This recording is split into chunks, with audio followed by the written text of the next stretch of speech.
Hello and welcome to the second part of the tutorial on painting eyes. Having looked at creating different facial expressions, we're now going to paint eyes in the frontal and three-quarter stance.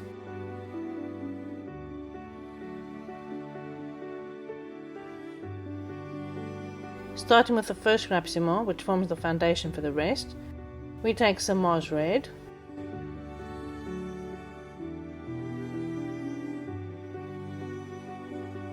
I'm covering the whole line because overall it's going to be darker.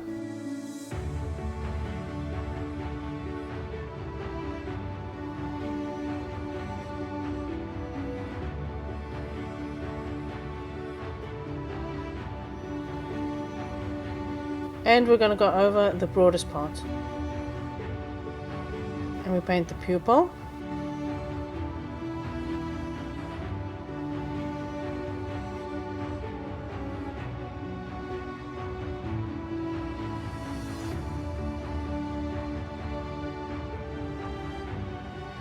Now in this exercise I'm not going to do all the layers of the flesh tones, but just the main forms around the eyes to lay the foundation.